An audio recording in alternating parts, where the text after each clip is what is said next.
Nous allons travailler sur Genèse chapitre 30 du verset 1 à 24. Je vais lire le passage d'aujourd'hui. Lorsque Rachel vit qu'elle ne donnait point d'enfants à Jacob, elle porta envie à sa sœur et elle dit à Jacob, « Donne-moi des enfants ou je meurs. » La colère de Jacob s'enflamma contre Rachel et dit, « Suis-je à la place de Dieu qui t'empêche d'être féconde ?»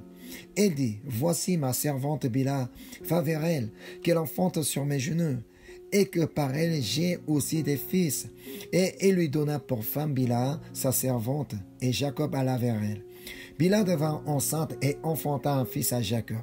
Rachel dit, « Dieu m'a rendu justice, il a entendu ma voix et il m'a donné un fils. » C'est pourquoi elle l'appela du nom de Dan. Bilha, servante de Rachel, devint encore enceinte et enfanta un second fils à Jacob. Rachel dit, « J'ai lutté divinement contre ma sœur et j'ai vaincu. » Et elle l'appela du nom de Nephtali. Léa, voyant qu'elle avait cessé d'enfanter, prit Zilpa, sa servante, et la donna pour femme à Jacob. Zilpa, servante de Léa, enfanta un fils à Jacob. Léa dit, « Quel bonheur !» Et elle l'appela du nom de Gad. Zilpa, servante de Léa, enfanta un second fils à Jacob. Léa dit, « Que je suis heureuse, car les filles me diront heureuse. » Et elle l'appela du nom d'Azer.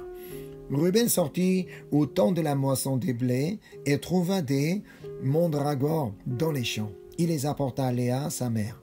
Alors Rachel dit à Léa, « Donne-moi, je te prie, des mandragores de ton fils. » Et il lui répondit, « Est-ce peu que tu aies pris mon mari, pour que tu prennes aussi les mandragores de mon fils ?» Et Rachel dit, « Eh bien, il couchera avec toi ces nuits pour les mandragores de ton fils. » Le soir, comme Jacob revenait des champs, Léa sortit à sa rencontre et dit, « C'est vers moi que tu viendras, car je t'ai acheté pour les mandragores de mon fils. » Et il coucha avec elle ces nuits. Dieu exauça Léa, qui devint enceinte et enfanta un cinquième fils à Jacob. Léa dit, « Dieu m'a donné mon salaire parce que j'ai donné ma servante à mon mari. » Et elle l'appela du nom d'Issachar. Léa devint encore enceinte et enfanta un sixième fils à Jacob. Léa dit, « Dieu m'a fait un beau don. Cette fois, mon mari habitera avec moi, car je lui ai enfanté 6 fils. » Et elle l'appela du nom de Zabulon. Ensuite, elle enfanta une fille qu'elle appela du nom de Dina. Dieu se souvint de Rachel, il l'exauça et il la rendit féconde. Elle devint enceinte et enfanta un fils. Elle dit, « Dieu a enlevé mon opprobre. » Et elle lui donna le nom de Joseph en disant que l'Éternel m'ajoute un autre fils. Amen. Le passage d'aujourd'hui nous explique comment la famille de Jacob est devenue grande. Dieu avait promis à Abraham comme quoi il fera de lui une grande nation et encore, il rendra sa postérité comme la poussière de la terre. Et enfin, cette promesse devient de petit à petit la réalité avec la famille de Jacob. Mais comme nous pouvons lire et constater, la famille de Jacob devient grande d'une manière totalement imprévue. Comme nous avons déjà étudié la semaine dernière, Jacob n'avait aucune intention de prendre Léa pour femme. Pour lui, il n'avait que Rachel. C'est Rachel qu'il voulait s'épouser. C'est Rachel qu'il voulait comme femme. Mais comme son oncle l'a trompé pour donner Léa à la place de Rachel au jour de mariage, alors il finit par avoir 2 femmes, puisqu'il prend aussi Rachel pour femme. Pourtant, ce n'était pas tout. Comme nous avons lu aujourd'hui, le passage d'aujourd'hui nous informe qu'il avait encore 2 autres femmes. Je peux dire qu'il est assez difficile de comprendre cette histoire. Tandis que Dieu a promis à Jacob qu'il serait toujours avec lui, qu'il le protégera, comment Dieu a pu laisser Laban tromper Jacob pour qu'il prenne Léa pour femme à la place de Rachel? Dieu ne pouvait pas l'empêcher de le faire. Dieu ne pouvait pas dire à Laban, non, c'est pas bon. C'est Rachel qu'il veut. Non, tu ne vas pas donner Léa à sa place. En plus, Dieu savait aussi que Jacob aimait Rachel. Il est tout à fait normal que Dieu connaît tout. Alors, Dieu savait que Jacob aimait Rachel. Mais non pas seulement il laisse Jacob prendre Léa pour femme, c'est à elle qu'il donne 4 fils alors qu'il n'en donne pas à Rachel. Dieu ne donne pas d'enfants à Rachel, mais Dieu donne 4 fils à Léa. C'est parce que Dieu n'a pas donné enfant à Rachel que Jacob a eu d'autres enfants, d'autres femmes. C'est ce qu'on peut lire du verset 1 à 4. Donc je relis du verset 1 à 4. Lorsque Rachel vit qu'elle ne donnait point d'enfants à Jacob, elle porta envie à sa sœur et elle dit à Jacob, « Donne-moi des enfants ou je meurs. » La colère de Jacob s'enflamma contre Rachel et dit, « Suis-je à la place de Dieu qui t'empêche d'être féconde?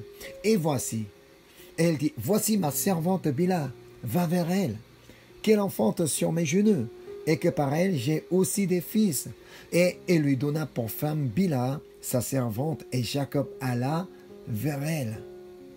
Ici, je trouve deux points vraiment pas faciles à comprendre. Premièrement, pourquoi Dieu n'a pas donné enfant à Rachel?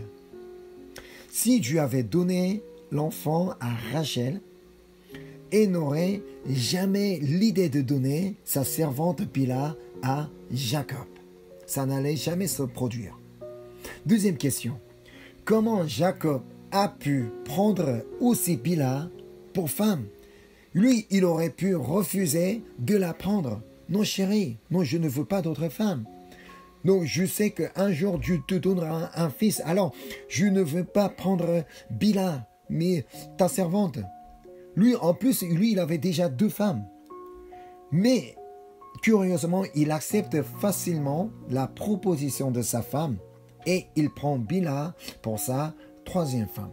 Peut-être c'est lié parce qu'il avait pensé à sa femme qui désirait tellement d'avoir un enfant. Peut-être par Bila, elle aurait pu avoir un enfant. Mais, même si sa servante est un enfant, ce n'est pas forcément son fils, ce n'est pas forcément son vrai enfant, même si à l'époque on avait le coutume de considérer comme ça.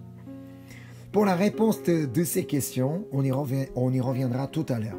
En tout cas, Bila enfante 2 fils à Jacob. C'est ce qu'on peut lire du verset 5 à 8. Bila devint enceinte et enfanta un fils à Jacob. Rachel dit, Dieu m'a rendu justice, il a entendu ma voix et il m'a donné un fils, c'est pourquoi elle l'appela du nom de Dan. Bila, servante de Rachel, devint encore enceinte et enfanta un second fils à Jacob. Rachel dit, j'ai lutté divinement contre ma sœur et j'ai vaincu. Elle l'appela du nom de Nephtali. Voyant que Bila, que Rachel a donné à Jacob et donné 2 fils, son esprit de rivalité et de jalousie pousse à donner aussi sa servante Zilpa à son mari. Et là encore, Jacob l'accepte et Zilpa devient sa femme et elle enfante 2 fils. Donc c'est ce qu'on peut lire du verset 9 à 13. Léa, voyant qu'elle avait cessé d'enfanter, prit Zilpa, sa servante, et la donna pour femme à Jacob. Zilpa, servante de Léa, enfanta un fils à Jacob. Léa dit, « Quel bonheur !» Et elle l'appela du nom de Gad. Zilpa, servante de Léa, enfanta un second fils à Jacob. Léa dit, « Que je suis heureuse, car les filles me diront heureuse. » Et elle l'appela du nom d'Azer. Ainsi Jacob avait maintenant 4 femmes à cause de la rivalité entre Léa et Rachel. Lui, dès le début, Jacob n'avait jamais eu l'idée d'avoir autant de femmes. La femme qu'il voulait, c'était Rachel. Sans qu'il ait ce vouloir, donc sans sa volonté, il devait avoir aussi Léa comme femme. Mais à cause de la rivalité entre ces 2 femmes, il aurait dû prendre aussi Bila et Zilpa. Tout a commencé avec la tromperie de Laban et maintenant, avec la rivalité entre ces 2 femmes, il devait devenir un homme avec 4 femmes et 8 fils. Il n'est toujours pas facile de comprendre ce qui se passe chez Jacob. Comment Jacob aurait pu accepter tout ça? comment les femmes pouvaient avoir l'idée de donner sa servante comme femme à son mari. Et encore, comment Dieu peut laisser faire toutes ces choses. Et là, il se passe encore quelque chose. Je vais lire du verset 14 à 16. Ruben sortit au temps de la moisson du blé et trouva des mandragores dans les champs. Il les apporta à Léa, sa mère. Alors Rachel dit à Léa, « Donne-moi, je te prie, des mandragores de ton fils. » Et il répondit, « Est-ce peu que tu aies pris mon mari, pour que tu prennes aussi les mandragores de mon fils ?» Et Rachel dit, « Eh bien, il couchera avec toi ces nuits pour les mandragores de ton fils. » Le soir, comme Jacob revenait des champs, Léa sortit à sa rencontre et dit, « C'est vers moi que tu viendras, car je t'ai acheté pour les mandragores de mon fils. » Et il coucha avec elle ces nuits. Comme on vient de lire, Ruben a trouvé des mandragores et il les apporte à sa mère. Et lorsque Rachel a vu les mandragores apportés par Ruben, elle demande à Léa d'en lui donner. Alors, et c'est là que comment Léa répond, c'est ce qu'on va voir. Est-ce peu que tu aies pris mon mari pour que tu prennes aussi les mandragores de mon fils? On peut lire, on peut sentir la rivalité dans ces phrases. Donc Léa n'aimait pas forcément sa sœur, elle ne s'entendait pas bien à cause de cette rivalité. Rachel propose donc d'échanger son mari contre les mandragores. Parce que c'était le jour où Jacob devait dormir avec Rachel. Déjà, cette histoire, donc, on a du mal à comprendre. Peut-être dans les pays où il y a on est autorisé d'avoir autant de femmes, peut-être on comprendra, mais avec notre société, avec notre monde, on a vraiment du mal à comprendre. Mais comme Léa désirait tellement et elle préférait passer la nuit avec Jacob, elle accepte sa proposition. Alors Rachel prend les mandragores et Léa prend Jacob. En fait, ici, il y a la question qu'on pourrait poser. Pourquoi Rachel voulait les mandragores? Car les mandragores étaient connus comme une plante efficace pour les femmes stériles. Tellement que Rachel désirait d'avoir un enfant, elle a voulu profiter de l'efficacité de mandragore. C'est pourquoi donc il pouvait laisser son mari coucher avec Léa. Mais ce qu'on apprend d'après les versets suivants, c'est que la fécondité dépend de Dieu. Ça ne dépend pas d'une plante. Donc on va lire le verset 17. Dieu exauça Léa qui devint enceinte et enfanta un 5e fils à Jacob. Léa est devenue enceinte parce que Dieu a exaucé sa prière qui désirait d'avoir encore un autre enfant. Ensuite, Léa a eu un autre fils et une fille nommée Dina. Et le verset 22 annonce que Rachel est devenue enceinte parce que Dieu l'a rendue féconde. Donc je lis le verset 22. Dieu se souvint de Rachel, il l'exauça et il la rendit féconde. C'est Dieu qui l'a rendue féconde, ce n'est pas les mandragores. Peu importe l'efficacité de mandragore, il n'y a pas ça. C'est parce que Dieu a exaucé, c'est parce que Dieu l'a rendue féconde qu'elle est devenue enceinte. Pourtant, Dieu a attendu jusqu'à ce qu'il y ait 10 fils dans la maison. Et c'est là que Dieu donne un fils à Rachel, qui devient le 11e fils de Jacob. Et il lui donne le nom de Joseph. En lisant tout ce qui s'est passé chez Jacob, nous ne pouvons pas tout comprendre. Donc, comme les points que j'ai soulignés tout à l'heure. Mais pourquoi Dieu n'a pas donné Rachel jusqu'à ce qu'il y ait 10 fils dans la maison et que, alors que c'est sa rivale, Léa avait autant de fils et encore donc les servantes avaient des enfants. Mais pourquoi Rachel ne pouvait pas avoir d'enfants? Pourquoi Jacob avait pris autant de femmes? Tout ça. Plus tard, on comprendra pourquoi avec ce qui se passe avec Joseph. Avec l'histoire de Joseph, on comprendra mieux. Mais pour l'instant, tout ce qu'on peut entendre dans ce passage, ce sont les noms des fils de Jacob. La dernière fois, nous avons travaillé avec le nom des 4 premiers fils de Jacob. Ruben, Siméon, Lévi et Juda. Ruben, que Dieu connaît et prend soin de ceux qui souffrent.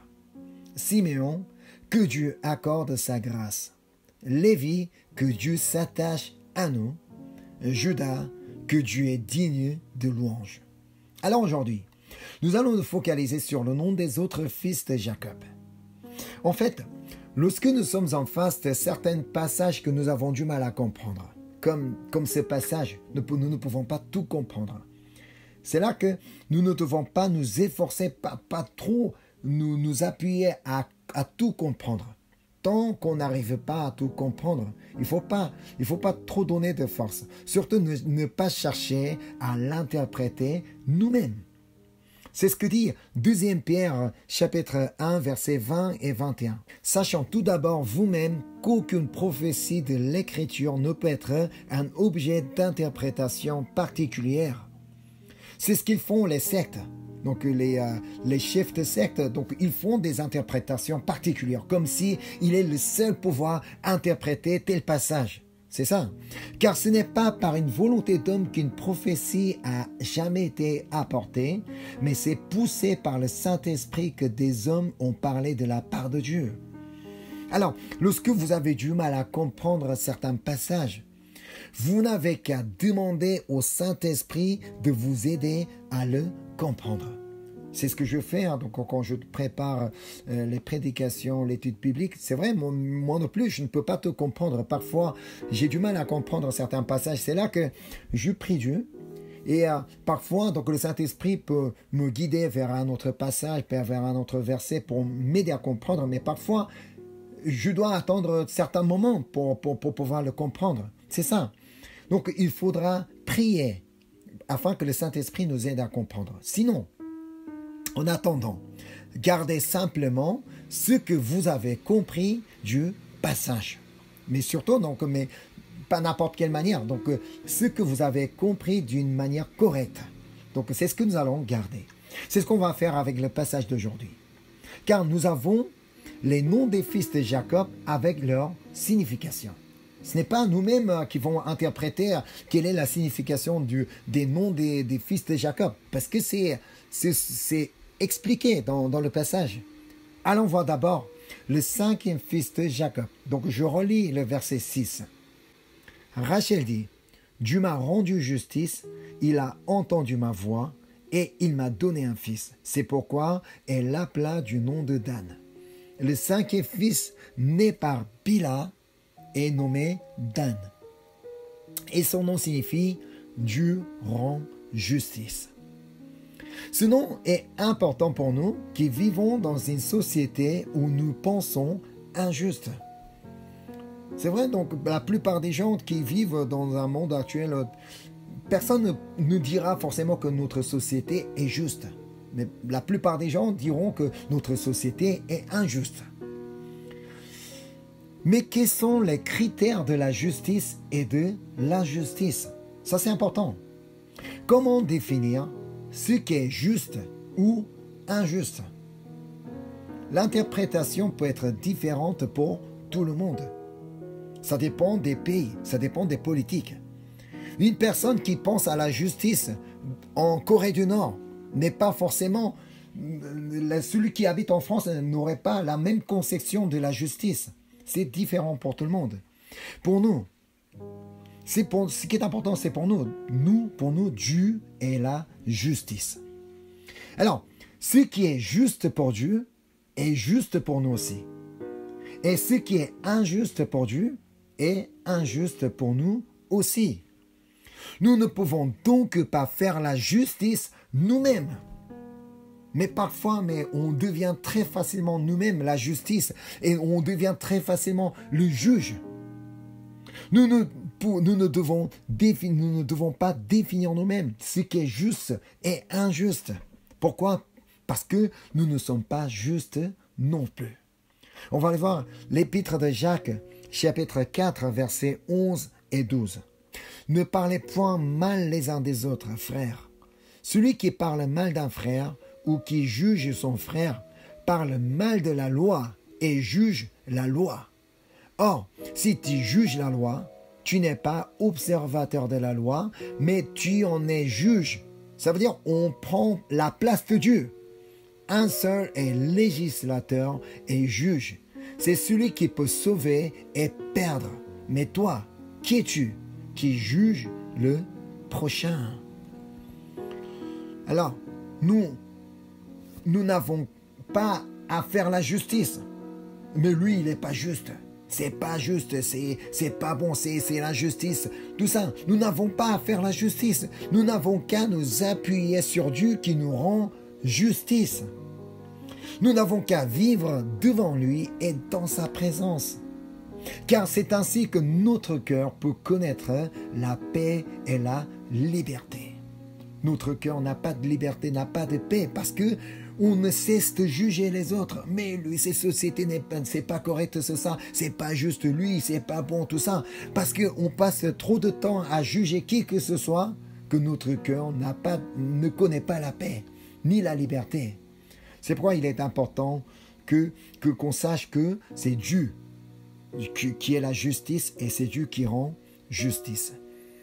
Et le sixième fils est Nephtali.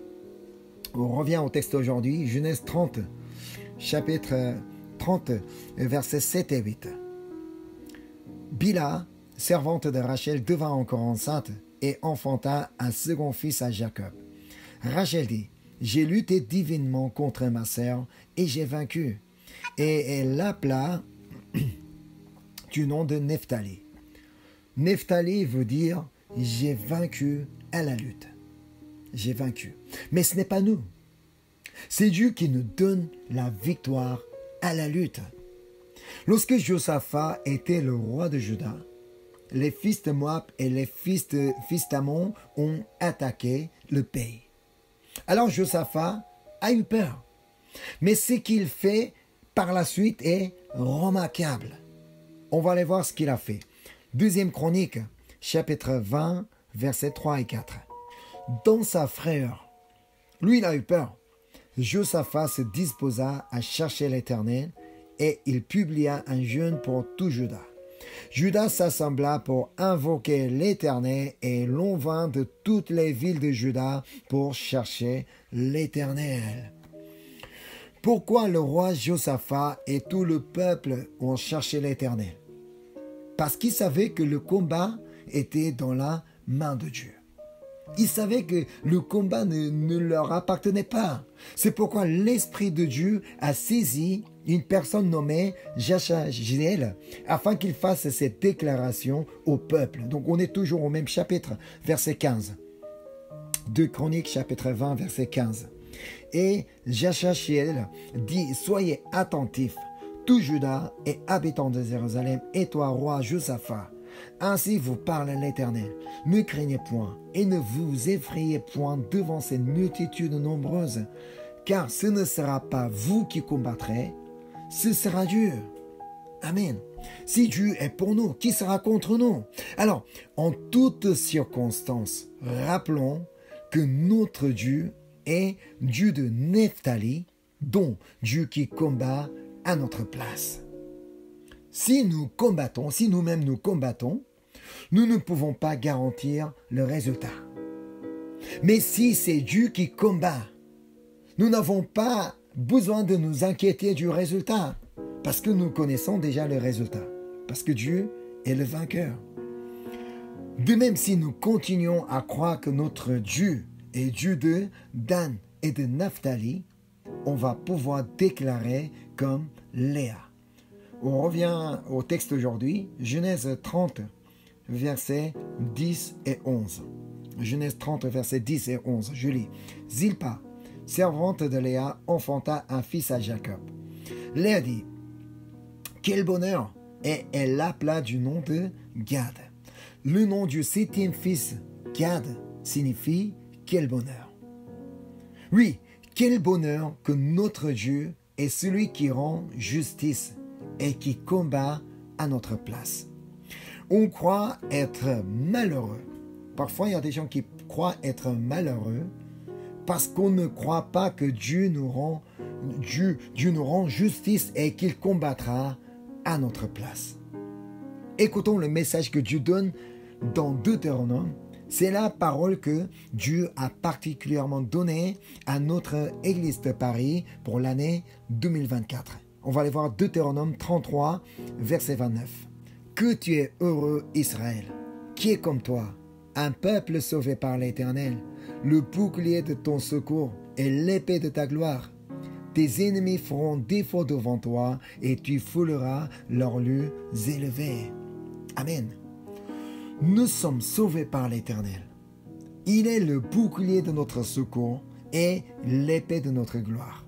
Alors, ça veut dire il est lui-même notre bonheur. Ne cherchez pas le bonheur ailleurs, car Dieu est notre bonheur. On ne peut pas trouver du bonheur en dehors de Dieu, parce que Dieu lui-même est notre bonheur. Si nous continuons à chercher notre bonheur qu'en Dieu, nous allons finir par dire, comme le nom du 8e fils de Jacob. Donc, on revient au texte aujourd'hui, Genèse 30, versets 12 et 13. Zilpa, servante de Léa, enfanta un second fils à Jacob. Léa dit, « Que je suis heureuse, car les filles me diront heureuse. » Et elle l'appela du nom d'Azer. Le 8e fils est nommé Azer, et ce nom signifie « je suis heureux ». Si jamais vous désirez avoir un deuxième prénom, je vous invite à prendre ce prénom Azer. Car à chaque fois quand vous dites votre nom, je m'appelle Azer, là c'est là que vous êtes en train de dire que je suis heureux. Et quand quelqu'un vous appellera, Azer, ça veut dire, toi, je suis heureux, regarde-moi. C'est un beau prénom. Nous sommes heureux parce que Dieu nous rend justice. Nous sommes heureux parce que Dieu combat à notre place. Nous sommes heureux parce que Dieu est notre bonheur. Waouh! Et passons maintenant au 9e fils de Jacob. Du verset 17 et 18. Verset 17 et 18. Dieu exauça Léa qui devint enceinte. Et Léa enfanta un 5e fils à Jacob. Léa dit, Dieu m'a donné mon salaire parce que j'ai donné ma servante à mon mari. Et elle l'appela du nom d'Issachar. Le 9e fils s'appelle Issachar et son nom signifie Dieu m'a donné mon salaire. Mais à savoir que le salaire n'est pas forcément le même pour tout le monde. C'est ce qu'on va voir. On va aller voir l'épître aux Romains, chapitre 2, du verset 5 à 8. Mais par ton endurcissement et par ton cœur impénitent, tu t'amasses un trésor de colère pour le jour de la colère et de la manifestation du juste jugement de Dieu, qui rendra à chacun selon ses œuvres, réservant la vie éternelle à ceux qui, par la persévérance à bien faire, cherchant l'honneur, la gloire et l'immortalité, mais l'irritation et la colère à ceux qui, par esprit de dispute, sont rebelles à la vérité et obéissent à l'injustice. La vie éternelle, pour ceux qui croient véritablement en Dieu et qui se confient en Dieu qui rend justice et qui combat à sa place. Mais la colère, pour ceux qui ne croient pas en lui et qui fait justice soi-même. Qui est-ce qui fait justice soi-même, qui prend la place de Dieu? Alors que Dieu est le seul qui peut faire la justice, qui peut juger tout le monde. Mais si on juge quelqu'un, ça veut dire qu'on a pris la place de Dieu. Je deviens moi-même Dieu. Alors, Dieu va faire justice à ces personnes-là. Mais comme nous savons que nous aurons la vie éternelle, nous avons encore une bonne raison d'être heureux dans notre vie. Parce que nous savons après la mort que nous irons dans le royaume des cieux. Et nous allons rencontrer tous les personnages bibliques que nous avons souhaité rencontrer. Nous allons pouvoir rencontrer Jésus qui nous attend avec les bras écartés. Non pas seulement la vie éternelle, Dieu fera un beau don comme signifie le nom du 10e fils de Jacob. On revient au texte aujourd'hui, Genèse 30, versets 19 et 20. Genèse 30, versets 19 et 20. Je lis. Léa devint encore enceinte et enfanta un 6e fils à Jacob. Léa dit, Dieu m'a fait un beau don, cette fois mon mari habitera avec moi, car je lui ai enfanté 6 fils, et elle appela du nom de Zabulon. Le 10e fils est nommé Zabulon, ce qui signifie « Dieu m'a fait un beau don ». Allons voir ce que Jésus a dit. Donc, qu'est-ce que ce beau don que Dieu peut nous donner? On va aller voir Matthieu chapitre 7 verset 11. « Si donc, méchants comme vous l'êtes, vous savez donner de bonnes choses à vos enfants, à combien plus forte raison votre Père qui est dans les cieux donnera-t-il de bonnes choses à ceux qui les lui demandent ?»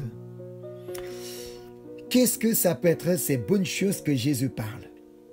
On va aller voir la version de Luc, donc exactement la même phrase, donc, mais la version du Luc est un peu différente. Luc chapitre 11 verset 13. Si donc méchants comme vous l'êtes, vous savez donner de bonnes choses à vos enfants, à combien plus forte raison le Père Céleste donnera-t-il le Saint-Esprit à ceux qui le lui demandent? Alors, ce beau don que Dieu nous a donné, que nous avons reçu de Dieu, c'est quoi? C'est le Saint-Esprit. Le Saint-Esprit est le beau don que Dieu nous a donné. C'est par le Saint-Esprit que nous pouvons confesser que Jésus est le Christ. Ce n'est pas nous. Nous-mêmes, on ne peut pas le confesser. Si on pouvait le faire tout seul nous-mêmes, tout le monde aurait pu dire que Jésus est le Christ. Mais tout le monde n'y arrive pas parce que tout le monde n'a pas reçu le Saint-Esprit. Et grâce au Saint-Esprit que nous pouvons connaître la volonté de Dieu. C'est grâce au Saint-Esprit que nous avons ce vouloir de vivre selon la parole de Dieu, selon la volonté de Dieu. Sinon, si c'était donné pour tout le monde aurait désiré de lire la Bible, tout le monde aurait le désir de vivre selon la volonté de Dieu. Non. En dehors de l'Église, nous savons très bien que dans ces sociétés, en France, que dans le monde, il y a beaucoup de gens qui ne cherchent pas la volonté de Dieu, la parole de Dieu, parce qu'ils n'ont pas reçu le Saint-Esprit. Et encore, le Saint-Esprit nous aide dans notre vie afin que nous puissions vivre selon la parole de Dieu écrite dans la Bible.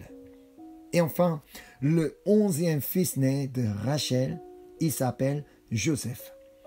On revient au texte aujourd'hui, Genèse chapitre 30, versets 22 à 24. Je lis. Dieu se souvint de Rachel, il l'exauça et il la rendit féconde. Elle devint enceinte et enfanta un fils. Et elle dit, Dieu a enlevé mon opprobre. Et elle lui donna le nom de Joseph en disant que l'Éternel m'ajoute un autre fils. Oui, le nom de Joseph signifie que l'Éternel m'ajoute. Notre Seigneur est celui qui peut toujours nous ajouter de bonnes choses que nous ne pouvons connaître. Oui, il nous a déjà donné suffisamment. Il nous a déjà donné beaucoup de choses, de bonnes choses dans notre vie, mais il est celui qui est capable de nous ajouter encore de bonnes choses dans notre vie. Mais à savoir que les bonnes choses que Dieu parle ne sont pas forcément les bonnes choses qu'on imagine. Pour nous, les bonnes choses, la bonne santé, la richesse, la réussite, tout ça. Mais il se peut que les bonnes choses que Dieu nous donne ne seront pas forcément les choses qu'on espère, qu'on attend. On verra ça avec l'histoire de Joseph au chapitre 37. Comme notre Dieu est celui qui peut m'ajouter de bonnes choses, alors nous avons forcément raison de dire « Je suis heureux » parce que je sais que Dieu peut encore m'ajouter de bonnes choses dans ma vie. C'est pourquoi je peux être encore heureux. Avec le nom des fils de Jacob, Dieu nous donne un message très important. Il ne suffit pas de les considérer comme le nom des tribus d'Israël, donc le tribu Lévi, le tribu Juda, non. Avec leur nom, Dieu veut nous donner ce message. Comme notre Dieu est celui qui rend justice, celui qui combat à notre place, celui qui est notre bonheur, celui qui donne notre salaire, celui qui donne un beau don, dont le Saint-Esprit, et qui peut nous ajouter de bonnes choses, nous pouvons dire, je suis heureux. C'est là que nous pouvons dire que je m'appelle Azer. Alors, continuons à nous confier à Dieu et à nous appuyer sur Dieu, sur ce Dieu de Jacob, en rappelant les noms des fils de Jacob. On peut savoir que qui est Dieu, qui est mon Dieu, quelles sont ses caractéristiques, qu'est-ce qu'il peut me donner, afin que nous puissions continuellement dire, je suis heureux en Dieu de Jacob. Amen. Merci Seigneur. Merci pour ta grâce et merci pour ton amour. Merci surtout la parole que tu nous as donnée. Avec les noms des fils de Jacob, tu nous as donné vraiment des messages importants que nous avons à retenir dans notre vie, Seigneur. Grâce au nom des fils de Jacob, nous avons compris que tu es celui qui rend justice. Nous avons compris que tu es celui qui combat à notre place. Et nous avons aussi compris que tu es notre bonheur. Et nous avons compris que c'est toi qui donnes notre salaire, dont la vie éternelle. Et nous avons compris que tu nous donnes un beau don qui est le Saint-Esprit. Et nous avons appris que tu es celui qui peut nous ajouter, encore ajouter de bonnes choses dans notre vie, Seigneur.